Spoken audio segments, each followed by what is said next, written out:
Bismillahirrahmanirrahim.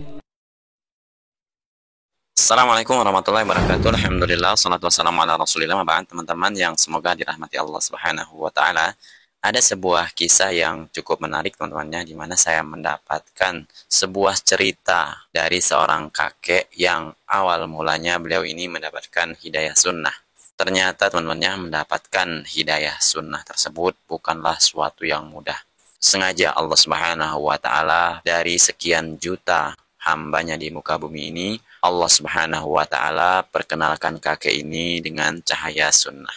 Jadi dulu awalnya kakek ini memang sering ikut di pengajian di Nahdlatul Ulama atau yang disebut dengan NU. Beliau ini belum puas ya dengan kajian-kajian yang didengarkan oleh ustadz-ustadz dari NU tersebut. Setelah beliau ini mengenal manhaj salaf, yaitu di sebuah pengajiannya Ustadz Muhammad Abduh Tausikal, beliau ini alhamdulillah sangat senang dan sangatlah menyukai kajian tersebut.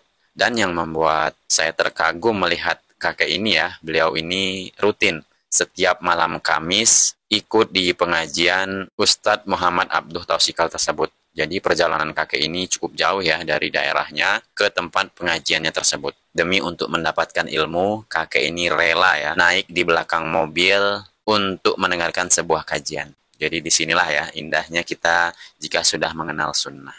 Dan kakek ini sangatlah rutin ya mengikuti kajian tersebut. Beliau ini tidak pernah telat. Ya karena beliau ini sangatlah ingin mendapatkan ilmu ya. Karena selama ini kakek ini mungkin tidak puas ya dengan kajian-kajian yang selama ini dia dengar. Dan setelah mendapatkan cahaya sunnah atau hidayah sunnah, beliau ini sangatlah semangat sekali menuntut ilmu. Dan coba mari kita simak ya bagaimana kisah lika-liku seorang kakek yang mendapatkan hidayah sunnah. Coba mari kita simak bagaimana lika-likunya. Ini ajarannya, karena saya ini orang yang buta agama, saya ingin tahu. Beliau ini menjawab, ini baik Mbah, baik mari kita ikuti saja. Nah di situ saya mulai tahun 2015 sampai sekarang ini insya Allah kalau tidak ada halangan sakit, saya waktu ada pengajian atau kajian itu saya datang terus.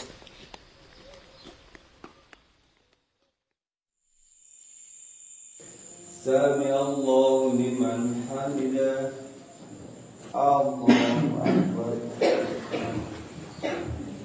Rumiyin niku sing jenenge Desa Warak niku saking nggen kula niku undang ya. Sebagian ya kesare.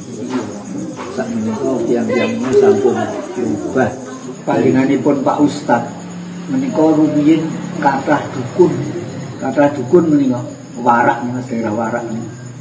Dari sisi seperti itu berubah, jadi dukunnya sudah mulai hilang dan bahkan sudah bilang hilang. Saya ikut pengajian di Darussolihin atau Pondok DS karena di sana saya merasa hati saya senang. Kalau saya ke sana itu dari sini rombongan. Kalau saya namakan engkel, ya seru lah perjalanan dari rumah sampai sini lumayan. Ya sebetulnya dingin Mas. Kalau musim hujan itu Masya Allah Mas. Tapi karena niatan saya ini besar, walaupun dingin saya tidak terasa dingin. Insya Allah nanti sampai pulangnya juga tidak apa-apa. Kalau bisa milih itu pilih yang lain. Tapi cuma ini aja ya. Tiap malam Kamis itu saya cuma begini dengan rombongan.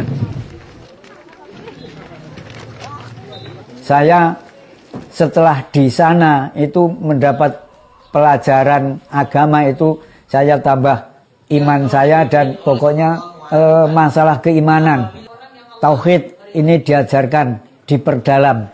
Saya anggap inilah ajaran agama yang murni.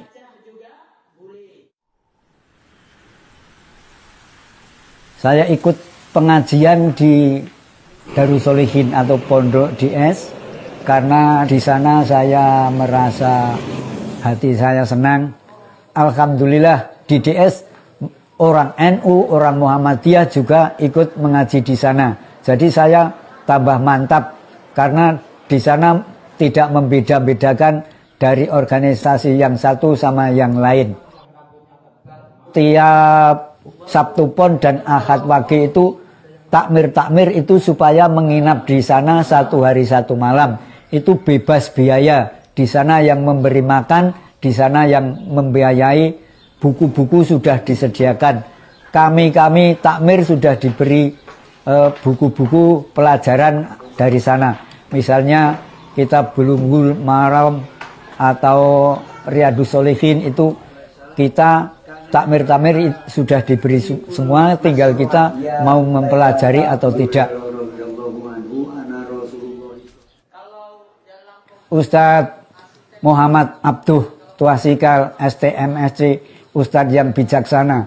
Jadi kami ini disuruh untuk sabar memberitahu kepada mereka atau masyarakat kami yang belum tahu. Jadi insya Allah nanti sedikit demi sedikit hal-hal yang tidak diajarkan oleh agama tapi masih dijalankan ini akan bisa hilang. Harapan saya mudah-mudahan mereka ini sadar dan mudah-mudahan Allah memberi petunjuk kepada mereka supaya bisa mengaji dan bisa mengetahui bagaimanakah ajaran agama yang benar dan bagaimanakah beribadah dengan cara yang benar. Mbah Rois, ya, Pak Karjono, itu jamaah di Giri Cahyo. Alhamdulillah rutin terus dan beliau punya semangat yang tinggi. Hadir setiap malam Kamis, kajian hari Ahad pagi, juga kajian yang ada di Giri Cahyo maupun yang ada di Purwosari. Begitu juga beliau hadir rutin untuk kajian takmir. Warga Purwosari seperti Mbah Karjono ini, Mbah Rois dan jamaahnya itu biasanya datang ke sini dengan naik truk. Ya, mereka rombongan kemudian datang ke sini dengan berkendaraan seperti itu lewat jalan-jalan yang ada yang belum di aspal, itu mayoritasnya di jalan dari masuk dari dusunnya keluar itu dengan menggunakan truk semacam tadi. Nah, di perjalanan yang mereka jadi satu dengan jemaah yang lainnya. Namun perjalanannya itu bisa menempuh perjalanan sampai 20 menit. Dan coba bayangkan itu perjalanannya di malam hari bukan di pagi hari. Tapi mereka tetap semangat untuk datang ke sini. Dan tadi pengajian pagi itu berangkatnya ya walaupun dengan mobil dari temannya, tapi itu berusaha bangun jam 3 pagi. Ini menunjukkan perjuangan mereka ketika datang ke sini. Kalau kita lihat ada Mbah Karjono, mereka orang-orang yang sebenarnya punya keterbatasan masing-masing. Mbah Karjono dilihat dari sisi usia sangat-sangat tua, namun tetap semangat belajar agama. Namun Allah Subhanahu wa taala memberikan taufik kepada mereka semua untuk belajar. Seharusnya kita ambil pelajaran dari mereka. Kita dalam usia muda harusnya lebih semangat lagi. Kita punya keterbatasan, apapun juga tetap harus semangat untuk belajar. Kita punya kendaraan, harusnya lebih semangat lagi. Kita punya kemampuan untuk belajar dengan rizki yang Allah berikan, harusnya lebih semangat lagi daripada orang-orang yang punya keterbatasan semacam itu. Alhamdulillahilladzi bi ni'matihi tatimmus shalihat. Beginilah tentunya apabila cahaya sunnah sudah didapatkan oleh seseorang, maka kenikmatan di dalam hidayah sunnah tersebut akan dia dapatkan. Dan benar apa yang disampaikan oleh Rasulullah Shallallahu Alaihi Wasallam, sebagaimana di dalam hadisnya yang artinya apabila Allah Subhanahu Wa Taala menghendaki sebuah kebaikan kepada seseorang, maka Allah Subhanahu Wa Taala akan pahamkan dia di dalam ilmu agama. Karena semangat untuk menuntut ilmu sangatlah kuat ya apabila kita sudah mengenal hidayah sunnah tersebut. Nabi SAW bersabda dalam Sahih Al-Bukhari, "Man yuridillahu bihi khairan yufaqihu fid din." Barang siapa yang Allah kehendaki kebaikan baginya, Allah akan buat dia faqih dalam agama. Barang siapa yang Allah kehendaki kebaikan baginya, Allah akan buat dia faham tentang masalah agama. Kata Ibnu Hajar rahimahullah ta'ala, "Man yuridillahu bihi khairan," Allah menggunakan kata khairan dengan nakirah litafkhim untuk menunjukkan kalau Allah ingin kebaikan yang besar bagi seorang hamba, Allah akan buat dia paham tentang agama. Ikhwan sekalian dan akhwat sekalian, dalam hati tertarik untuk belajar agama itu tanda kebaikan. Berarti Allah masih sayang sama antum. Allah masih ingin kebaikan bagi antum. Jadi kita doakan ya, semoga kakek tersebut istiqomah di atas sunnah dan tetap semangat menuntut ilmu. Semoga bermanfaat. Wassalamualaikum warahmatullahi wabarakatuh.